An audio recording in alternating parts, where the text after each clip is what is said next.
seguridad social tiene tres componentes: la confiabilidad o la confianza, la forma como nos asociamos o el asociacionismo, y abajo los valores compartidos. Ustedes, cuando me dicen, por eso yo les decía, créeme en lo siguiente: ustedes, sentir confianza es sentir seguridad, ¿verdad? Bueno, cuando uno mide seguridad, mide confianza. En un país inseguro, en una comunidad insegura, ¿hay confianza? Ya no es la confianza de cuando tenías 10 años y entonces todos se conocían en tu cuadra y todos eran, por ejemplo, de localidad. Ya no. ¿Para qué nos asociamos los peruanos? ¿Para lo formal o para lo informal? Yo les cuento lo que yo he entendido siempre: un crecimiento de la informalidad de la gente. El espacio público se ha tomado en nombre de ¿qué? De que yo tengo derecho a subsistir. Yo tengo derecho a llevar un plan con mi familia y tomo el espacio público. Y eso lo justificamos y decimos, sí señor. Y la gente invade terrenos y luego va y le toca la puerta al futuro congresista y le dice al futuro congresista: no te preocupes, vota por mí que yo te logro tu título de propiedad. Y la gente vota así. Y luego viene el otro que quiere ser alcalde y dice: no te preocupes, vota por mí que yo tengo agua y te voy llevo en el tiempo y te doy tu título de propiedad, porque a mí me corresponde el título de propiedad. Porque a mí me delegó por esa potestad. Y la gente dice: vale, vale. Si esto es de todos, ¿quién te dijo que era de todos? ¿De dónde nos salió esa idea que era de todos? Dime cómo se asocian los pueblos para más o menos ir midiendo con eso. Pero como ustedes me han dicho, en la base están los valores compartidos. O sea, ¿qué país construimos para nuestros hijos? ¿Qué base le estamos colocando? Y esto, señores, ya se ha dicho siempre, ¿no? Entonces, cuando uno quiere medir cómo es mi pueblo, cuál es el capital social de mi pueblo, no el capital social para hacer una empresa, tengo que medir: ¿la gente confía o no confía? ¿Se siente segura o no se siente insegura? Eso es una pregunta. Miren cómo la gente se asocia en los mercados, en las calles, en los espacios públicos. Y luego miren a la gente cuáles son sus valores. La gente puede hablar muy bonito de sus valores, pero usted ve que la gente es importante. Pero usted ve que la gente no bota la basura a la hora adecuada. Pero usted ve que la gente cruza por donde quiere. Entonces yo puedo conocer el valor de memoria, pero no sé el ejercicio del valor. Cuando los pueblos hacen ejercicio del valor, eso se ve de costumbre. Tenemos mejores niveles de confianza, mejores formas de hacer asociaciones, mejores comunidades, mejores clubes, mejores encuentros. Ese es un desafío. Mejor relacionamiento con la empresa, con el Estado. Pero a veces, en nombre de la justicia, exigimos. A mí me pasa esto: somos mucho la cultura del derecho. Yo tengo derecho a, pero también tienes deberes. Yo tengo derecho. A mí me pasa. Cerca cuando yo camino para ir a mi casa, han llenado de cosas de hamburguesa. Y yo tengo derecho a transitar por una vía donde no haya basura, donde no haya alimento insalubre. Tengo derecho, ¿verdad?, a acceder por un paso limpio, pero no. El Señor tiene derecho a un cambio de comida, a llevar la comida a sus hijos, ¿cierto? Derecho al trabajo. Tiene derecho al trabajo, pero entonces, ¿cómo es la cosa? El espacio público es el espacio de todos. Pero se volvió costumbre en nuestro país invadir el espacio público. En nuestro país se volvió costumbre. Saca la vuelta de la ¿Te das cuenta que no es un problema de aquí? Es un problema de la norma. Pero ¿por qué entonces costumbre. ¿Cómo cambiamos costumbres? El periodismo no puede ser. Los comunicadores no pueden ser. hemos dado la vuelta a la ley? Entonces, ¿la ley está pintada acaso? ¿No Perdón. puede de alguna manera? No, pues es que le explico lo No que dice puede su de alguna poder. manera quizás ejercer una prioridad frente a algo que estamos, porque si tenemos por costumbre de alguna manera pues emborracharnos todos los fines de semana y hacer bulla y a ti qué te importa. Hay un pueblito a la entrada de Huancavelica, como uno se va desde Lima para irse a Ayacucho, hay un desvío hacia una puntita de Huancavelica, un pueblito que se llama Huaytará. Huaytará es un pueblo que viene así, chiquitito. Sendero nunca pudo entrar ahí, ¿correcto? En Huaytará, cuando usted iba, yo le digo porque hice mucho trabajo social en esa parte, todo el mundo sabía lo que pasaba. Ni ninguno llegaba a ver una radio comunitaria, sabían que había un horario. Sabían quién había tomado el fin de semana y quién se había portado mal con su esposa. Todo se sabía, Huachiquito, Huaytará. todo se sabía. Pero se autorregulaban. Y la cohesión social fue tan fuerte que durante la época de la guerra interna, por llamarla así, o de los problemas que convulsionaron en la parte central con más fuerza y que luego fue llegando a Lima, como es el caso de Sendero, no entró por la misma geografía y la cohesión del pueblo. ¿Qué quiero decir con esto? El trabajo de las comunidades siempre es fuerte. La cuestión es entender a las comunidades, porque a veces las comunidades son como los hijos. A los hijos tú les quieres dar qué cosa, unas zapatillas, y para jugar pelota les puedo comprar unas Tigre, pero ellos quieren una Nike. ¿Por qué? Porque el Estado tiene plata, dale una Nike. Pero además no te corresponde todavía jugar ese tipo de alimentarte, pero la gente quiere jugar. Entonces, ¿cómo yo comprendo la realidad? En la medida que más la estudie, mejor la interpreto. Porque entonces, si no, me vienen todos a pedir algo y como hijos irresponsables, perdón, como padres irresponsables, les damos lo que quieren. Y no es así. ¿Qué es lo que realmente se requiere para transformar la realidad? ¿Lo inmediato o lo que en el largo plazo va a dar? Ustedes cuando piensan en sus hijos, ¿quieren darles lo inmediato o quieren hacerlos fuertes para el largo plazo? Es cierto, así hay que pensar cuando miramos las comunidades. Así hay que interactuar con los actores. Una pregunta, pero quiero partir de lo que comentaba el amigo Jesús. Por ejemplo, es cierto, Fernando me fue tantos años de terrorismo, atentado, y se acumulaba de riesgo. Yo diría, comprendiendo la realidad que tiene, haría lo mismo con un español que está aquí en 30 años y va a España después de 30 años, prende la tele y aparece la ministra de Igualdad justificando de que los niños son libres de tener sexo con quien le da gana. ¿No? Prende la televisión y ve matrimonios igualitarios o entre las personas del mismo sexo. o ve el aborto, o ve el transhumanismo. Ya, el mismo problema que es ahora sobre eso, profesor. O la identidad de casarte con un árbol o un perro, sí los hemos visto también acá. Claro, ha pasado por esos periodistas, con la comunicación en España, para que estén construyendo esa visión de España. Muy buena esa. Es una cuestión distinta. Alguna vez, mire, hay una película, si alguna vez pueden verla, de Retablo. No sé si la han visto. En la película Retablo, que es nacional, se muestra cómo es que la comunidad andina, específicamente, reacciona a posturas como la homosexualidad. Entonces, a lo que quiero llegar es la forma como reacciona a determinados aspectos de la vida en una comunidad, en un determinado contexto, son distintos a otras latitudes. El caso de Barcelona, el caso de Cataluña. Primero, Cataluña es un estado muy nacionalista. Los catalanes, los de Barcelona, son muy nacionalistas. Hay mucha discriminación. Entonces, es una realidad completamente distinta a la nuestra. A realidades diferentes, problemas diferentes, soluciones diferentes.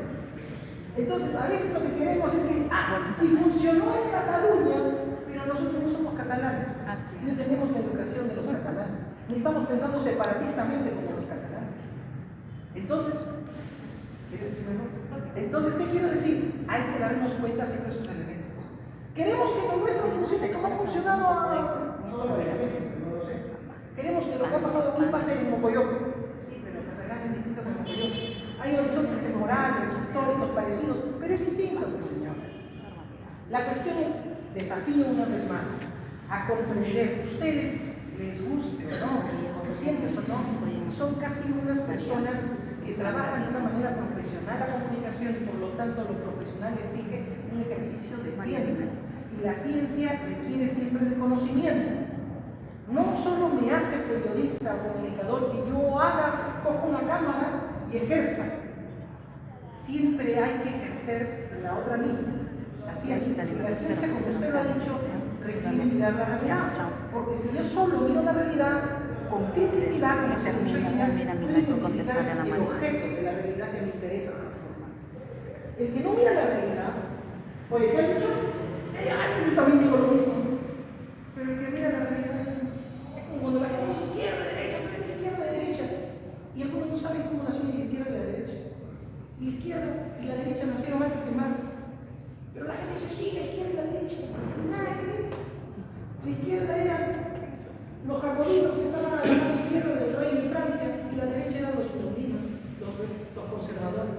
Y Marx viene mucho después. ¿Qué tenía que ser Marx con el Estado de la derecha? Pero en fin, para decirles que a veces nos valemos de elementos que no están muy en la superficie. Melissa. Bueno, hablando sobre la visión, creo que también hay que resaltar que la visión tiene que ser muy diminuta o muy específica, ¿no? Porque a veces miramos un panorama completo, por ejemplo, Perú. Un ejemplo básico, ¿no? Cuando el Estado decidió darle a unos niños en la sierra unas laptops y ni siquiera había especificado, había observado que en esa localidad no había luz, ¿no? Entonces, y yo creo No que había eso nos acceso pasa, a es un internet. ejemplo claro de lo que viene sucediendo hace muchos años y que se sigue replicando en el país constantemente, ¿no? Ejecuto, pero no conozco cuál es la raíz. Es un dato muy importante, Melissa, el trabajo que se hizo con IBM en esos años y la aproximación a Microsoft. Se les dio el programa OneDrive, se les dio una computadora a todos los niños y no había internet porque no había wifi, y no había wifi porque no había energía, y no había ni siquiera energía fotovoltaica. Entonces, en algunos lugares sí, pero en otros no. Luego vino un subsiguiente gobierno que tampoco concretó el tema de los paneles fotovoltaicos, a pesar de que hicieron una gran negociación con una fuente italiana. Y al final, nadie dio continuidad, se hizo inversión desde el Estado. ¿Y cuál fue el impacto? El impacto fue la fotografía nada más. Mira el bien que hago. Interesante porque lo que tú dices, además de las misiones complejas, es esto. Todos pueden entrar, seguro todos conocen, les recomiendo dos páginas. CEPLAN, todos entran a CEPLAN siempre. Busquen CEPLAN.gov.p, CEPLAN, busquen Misión Perú en 2050, existe. Y también si quieren ser un poco más críticos del Estado, pueden entrar a Perú. No sé si trabajan con Perú, pero busquen eso, es una plataforma de acceso gratuito, la pueden descargar como aplicativo y lo que les permite saber qué proyectos incluso de infraestructuras está desarrollando en su localidad. Esos son el caso de GeoPerú es un portal de transparencia del gobierno, está obligado porque es el proyecto del gobierno electrónico, pero en el caso de ese plan, por ejemplo, el planeamiento nacional, el planeamiento estratégico nacional, allí está la visión Perú 2050. Esa es la visión de Perú 2050. Dice que al 2050 somos un país democrático, respetuoso del Estado de Derecho y de la institucionalidad. Dice que estamos orgullosos de nuestra identidad, como lo han dicho ustedes. Dice que somos un Estado constitucional unitario y descentralizado. ¿Qué significa eso? Interesante. Eso que está colocado ahí, de Estado constitucional unitario, es complejo. Porque en el sur, la imagen no se lleva con el pecho. Porque en el centro del Choco no se lleva con el chanca. Y porque acá, entre nosotros no nos llevamos. Sí, la verdad. ¿Te das cuenta? Porque hay chincheres.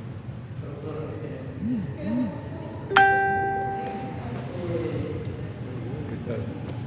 El Estado peruano no está trabajando como para cumplir ese plan, porque vemos que no tenemos un país democrático aunque digan que sí. ¿No? Y vemos un ejemplo, por ejemplo, se hacen obras, pero no hay otras obras que lo complementen. El puerto de Chancay, por ejemplo, ¿no? Vemos que eso, lo que va a entrar por Chancay no tiene carreteras, no tiene la infraestructura suficiente como para poder que el puerto dé un buen servicio, ¿no?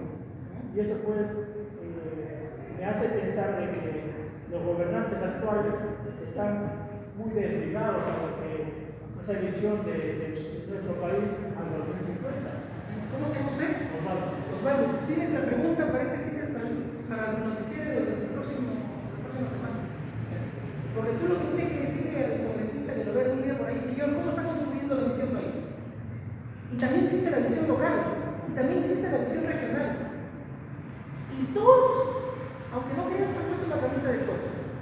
Cuando uno declara una visión, es como una empresa, se ha puesto una camisa de fuerza. Cuando usted entra a una empresa, dice, mi visión es, mi misión es. Ahí está la visión. ¿Cuál es la visión de los peruanos? Hacer la realidad esa visión. Usted sale de Trujillo y dice, gracias por la visita. Usted entra a Trujillo y dice, bienvenidos a Trujillo, territorio claro. ¿Verdad? Entonces mi pregunta Ahí es más oscuro. ¿qué es el trujillano? ¿Cuál es la visión del Trujillo? Yo no le voy a decir porque no voy a entrar en ese matiz, pero así como usted ha dicho, ¿cómo ¿Cómo hacemos que toda esa visión entre dos líneas, todos nos la podamos interiorizar? Pero también existe la visión de la región, y también existe la visión del distrito y de la provincia. Y usted puede preguntarle muchas veces al funcionario y se olvidaron de la visión. Tienen que dejar un papelito acá con su fichita y dice, ah, sí, mi visión es esta. Trabajemos con la visión. Oiga, es difícil. Es muy difícil. ¿Sabe qué? Es muy difícil. Todo esto tendríamos que desarrollarlo. Y cada aspecto nos va a generar un conflicto. Y acá se va a pelear conmigo. Y tendríamos que hacer un taller para el desarrollo de visión y validación. Si mi visión local se está correspondiendo con la visión país, que en teoría sí, porque lo han trabajado de manera muchos hablamos de problemas, todas sus dinámicas. Pero las visiones son declaraciones por sí solas no valen. ¿Cómo las hacemos realidad? Ahí tienen una función los medios. No informar para decir no se está cumpliendo, sino informar para que nuestra visión siempre sea una agenda, siempre esté en la agenda, siempre esté en la mesa de trabajo. Yo creo que eso nos falta. Identificar, o no puede desarrollar, pero lo que quiero decir es que existe una visión. Y es hasta 2050, es decir, todavía nos quedan 25 años para hacerla realidad. Pero le cuento el chiste, de que esta visión era el 2030, solo le cambió el año. ¿Ya? El 2030 ya se los ganó. ¿No? Entonces, yo creo que es mi punto de vista. Cuando usted cerca el 2050 lo cambiará. Pero es así. Entonces, a veces nos ofrecen el oro y el mono y dicen, a ver, espera, lo que tú me estás ofreciendo se adecua a mi visión, porque a mí hay una visión declarada. Dime cómo vas a hacer realidad. Les cuento una anécdota. Estaba un día en un pueblito de Piura, y Piura tiene unos nombres que son rarísimos. Hay un pueblito que se llama Malavida, hay otro que se llama Cristo nos valga. Cristo nos valga. Hay otro pueblito que se llama Pozo Oscuro, y al frente, Nuevo Pozo Oscuro. Este se llama Cordillera, de acá, Nueva Cordillera. Pero bueno, más allá de lo que puede sonar decirles, ¿cómo un pueblo se puede llamar Malavida? No estoy mintiendo, lo pueden googlear. Entonces, sin embargo, la gente quiere su pueblo.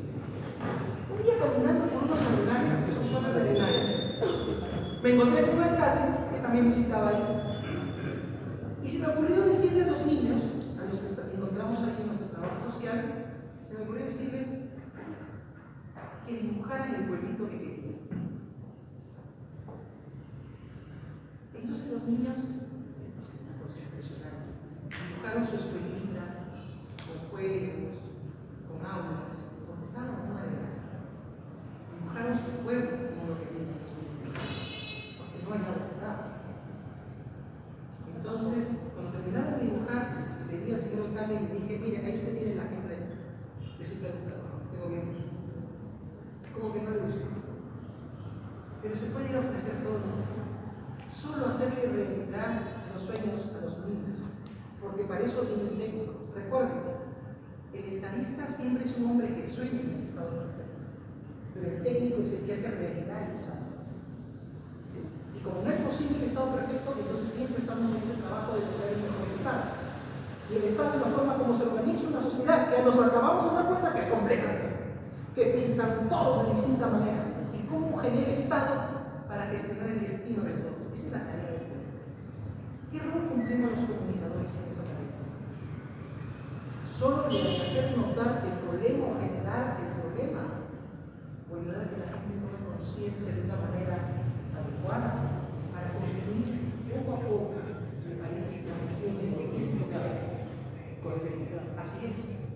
Entonces creo, y consensuar, aprender a consensuar. ¿Saben qué es lo difícil? Consensuar. Es cierto. Aprender a generar consenso. Hay una cuestión que yo les quería decir y se me había ido. Hay un libro que es del profesor Robert White, se escribe Robert, como suena Robert también en T, White, W-H-I-T-E, Robert White. El profesor Robert White escribe un libro que se llama Comunicar Comunidad. ¿Saben lo que dice que hacen los comunicadores? Listo. Por aquí había unos cosas que quería tratar con ustedes, pero dice que los comunicadores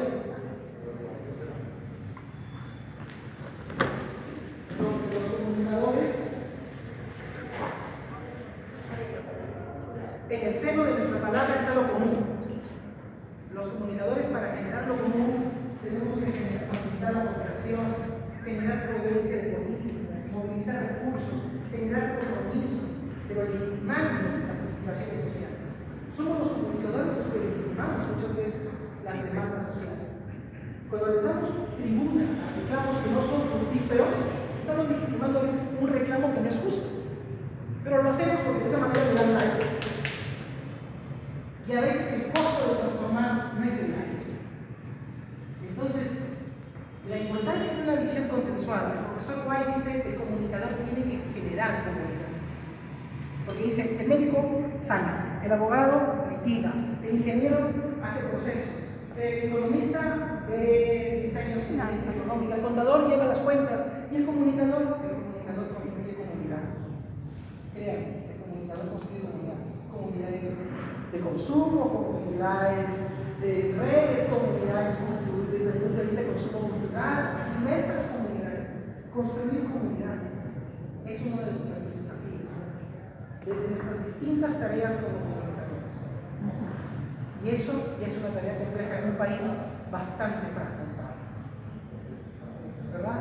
Entonces, a veces la alta rentabilidad de la comunicación es el like, es el gusto. Y a veces nos gusta y nos gusta. Pero construir conciencia es así. Es la misma experiencia del hijo. Pues es que tus tiempos eran difíciles, ahora ya he cambiado, a mí no me vengas a decir lo que tengo que hacer. Así es el pueblo. Consensuar y concientizar. Así es. Tienes que concientizar para lograr consensuar. Es lo mismo, profesor. Primero la conciencia. Siempre primero la conciencia. La conciencia siempre vive este ejercicio. Ustedes recuerdan este ojito, no sé si alguna vez lo vieron, y acá una manzanita. Y dicen que uno percibe la manzana y se forma aquí una idea de la manzana. Por eso cuando uno le dice a los alumnos, o a ustedes, vamos a dibujar una casa, y muchos me dibujan una casa así. ¿Correcto? Muchos me dibujan, y nadie vive en una casa así. ¿Correcto? Entonces es así. Y uno dice, dibuja una manzana, y casi todos me dibujan una manzana roja. Y lo que más consumimos es de rosa, que no es roja. Entonces, ¿qué quiero decir? La forma como nosotros logramos obtener conciencia de las cosas es porque hacemos énfasis en un aspecto de la realidad que queremos que se aprehenda en la cabeza. Si nosotros golpeamos siempre con que hay una visión país, es posible cambiar las bases morales del país. Y que la hacemos nosotros, no el futuro congresista, no el futuro alcalde. Conozco muchos lugares donde pueblos nuevos, no voy a decir el pueblo, sus dos alcaldes, porque es un pueblo que tenía recién dos alcaldes, los dos están presos. Y el tercero, vamos a ver, ojalá salga bien. ¿Qué quiero decir con esto? Miren la historia de nuestro país. Hay hasta un libro que dice la historia de la corrupción. Piensen ustedes en lo siguiente. ¿Cómo queremos? La comunicación es tan fascinante y yo les quiero contar algo antes de concluir. Por estas tierras, para la zona de Chiquilín, en la época de las haciendas, trajeron una vez a un famoso boxeador, a don Miguel Cofón, que formó un gran boxeador que era un tuco frontal. Yo no sé porque yo era niño, yo decía de manera emocionado de vivir hoy día acá. Y recuerdo una cosa, mi padre, que era un hombre muy mayor, me decía, recuerdo cuando alrededor de Guillermo la gente hablaba de las peleas de box entre el Max Berg y el Primo Carrera. Le escuchaba a mi padre y me pareció una cosa, si será cierto. Y un día, como le llamé de ellos, averigüé, y sí, el Primo Carrera, y sí, hubo la pelea con Max Berg. Y él decía, y todos estábamos alrededor de la radio escuchando. Entonces, imagínense, cuando uno escuchaba la pelea y se iba formando la imagen de dos pugilistas. Eso es lo mágico de la comunicación. Que a veces cuando generamos contenidos y los contamos en la radio, en la televisión, o contamos un contenido, hacemos que el otro, sí, lo vea, lo escuche, pero luego sigue recreando. Es posible conectar, generar contenidos que hagan que vayamos creando un país mejor, nunca será mejor. Creo que ese es un poco la labor del periodismo. El periodismo, ¿usted sabe cómo surgió el periodismo? ¿no? Había las actas diurnas desde la época de la vieja Roma.